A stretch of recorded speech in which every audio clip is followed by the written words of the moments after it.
Harka fuunee kabajamtoota hordoftoota daawwattoota keenyaa oduu yeroo kanaaf qabnu sin dhageessisnaa oduu waliin Ambaayiluu Nachooti.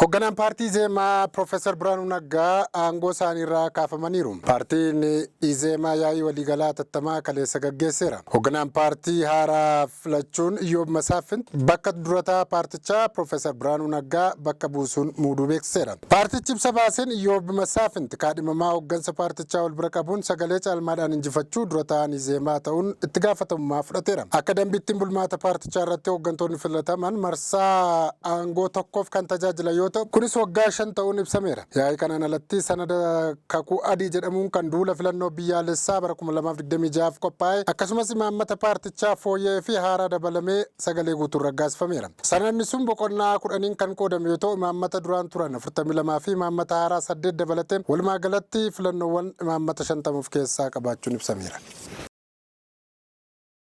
Walabdeen Sudaan Kibbaa hammaachuu hordofee lammiileen Sudaan Kibbaa kumaatamaan Itoophiyaatti baqataa jiraachuun dhaga'ameera. Baha Sudaan Kibbaatti walabdee hidhannoon hammaachaa dhufeen lammiileen nagaa kumaatamaan lakkaa'aman Akooboo fi naannoo isheerraa baqatanii gara daangaa Itoophiyaatti ce'aa jiraachuun gabaafame. Raayyaan ittisa uummata Sudaan Kibbaa jimaata darbe lammiilee nagaa hojjettoonni gargaarsaa fi nageenya eegdonni dhaabbata mootummoota gamtoomanii aleellaa karoorfame dura bakka sanaa akka gadhiisan ajaja kennuu isaanii Aljeziiraan gabaaseera. Ajajni kun naga wiixata har'aatti naannicha guutumaa guututti duwwaa ta'uu akka danda'u akeekkachiisaa turuunis ibsameera. Yeroo ammaa magaalaa Koovoo duwwaa taatee jirti ka jedhe Aljeziiraan dubartoonni daa'immanii fi manguddoonni ba'anii gara Itoophiyaatti ce'aniiru jechuun Zeniyaal Leewu dhaabbata oduu Associated Pressitti himaniiru. Walibdeen kun hojii waraana mootummaa farra mormitootaa irratti gaggeeffamu kan baatii guraandhala jalqabee fi Operation Enduring Peace jedhamee moggaafame waliin akka wal qabatudha kan dhaga'ame. Humnoonni mormitootaa muddee darbe irraa eegalee ejjennoo mootummaa qabaachuu jalqabuun guutuu bulchiinsa Joonglee keessatti namoonni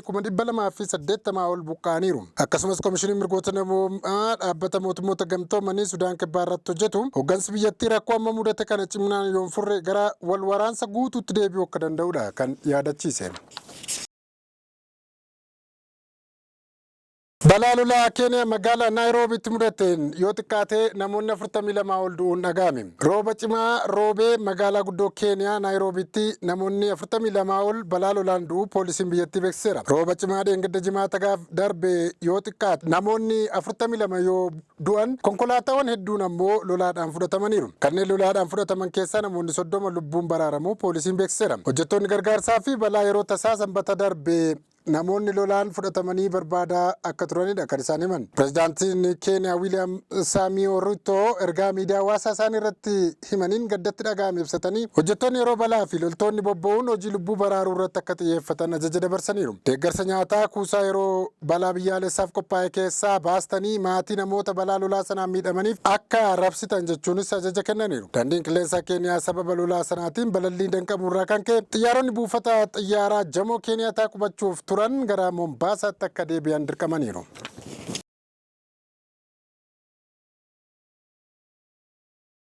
Ilmi Ayatollah Khamenei Mujtaba Khameneiin kaleessa hoogganaa olaanaa Iraan ta'uun filatameera. Ilmi Ayatollah Ali Khamenei inni lammaffaan Mujtaba Khameneiin hoogganaa olaanaa Iraan kan itti aanu ta'aniiru. Yaa'ii miseensota mana maree dhimmoota amantaa Islaamaa olaanoo Iraan 88 kan of keessaa qabu kaleessa walgahii ariifachiisaa ta'een hoogganaa haaraa akka muddatan ibsaniiru. Uummanni tokkummaa biyyaalessaa biyyattiis akka eeguun dhaamameera. Hoogganaan olaanaa sadaffaa adeemsa adda addaatiin kan filataman yoo ta'u tokkummaa Iraaniif ni hojjeta jedhameetu abdatama. Uummanni yaadaa fi hojmaata Mujtabaaf akka bitamus hooggantoonni olaanoo dhimmoota islaamummaa Iraan himaniiru. Lammiileen Iraan nagaa fi tasgabbii ni argatu jedhamee eegama. Garuu pireezidaantiin Ameerikaa Doonaald Tiraampii fi muummichi ministeeraa Israa'el Beniyaamin Netanyahuun hooggansa haaraa amma Iraan filatteetti gammadoo kan taanedha kan barame. Bara 1961 magaalaa kaaba bahaa Mashhad keessatti kan dhalate Mujtabaan itti gaafatamummaa adda addaa bakkoota adda addaa irratti hojjeteera. Akkasumas umrii isaa waggaa 17tti wal waraansa Iraanii fi Iraaq gidduutti adeemsifamaa ture irrattis hirmaateera. Oduma wal fakkaatuun aleellaa diroonii Iraan Bahareen irratti raawwatteen namoonni 32 ol madaa'uun dhaga'ame. Biyyoota galoo galaanaa akka Bahareenii fi Kuweet keessatti sagaleen dhuka'aa dhaga'amu miidiyaaleen Iraan gabaasa hordofee aleellaa diroonii bahareen itti raawwatameen namoonni 32 ol madaaniiru. Haleellaa sanaan kan miidhaman martuu lammiilee bahareen ta'uu fi isaan keessaa xiqqaan daa'ima ji'a 2 akka keessatti argamudha kan dhagahame. Chaayinaan waraana Iraan, Israa'eel fi Ameerikaan adeemsisan jaarsummaan goolabuuf ergamaa ishee gara Saawud Arabiyaatti erguun dhagahame. Baha giddu galeessaatti ergamaan addaa Chaayinaa akka ta'an Chaay Juan waraana Ameerikaa, Israa'eel fi Iraan jaarsummaan xumuruuf kaayyeeffatu Saawud Arabiyaatti imaluun gabaafameera. Chaayinaan michuu Saawud Arabiyaatti ka jedhan qondaalli kun Riyaad waliin ta'uun naannoo galoo galaanaatti nagaaf tasgabbiin deebisuuf cimsanii akka tattaafatan dubbataniiru. Chaayinaan Riyaaditti ministeera haajaa alaa Saawudii Faisal bin Farhan Al Saud akkasumas barreessaa olaanaa mana maree waldeeggarsa galoo galaanaa Jaasem Albadawi waliin mari'ataniiru. Chaayin marii mootii Faisal waliin godhaniin waraana naannichatti adeemaa jiruun yaadda'uu ibsanii birmadummaan tasgabbii fi tokkummaan daangaa biyyoota galoo galaanaa sarbamuu hin qabu jechuunis akeekaniiru. Haleellaa namoota nagaa irratti xiyyeeffatee fi iddoowwan sochii waraanaaf hin oolle irratti haleellaa raawwatus balaaleffataniiru. CGTNtu gabaase.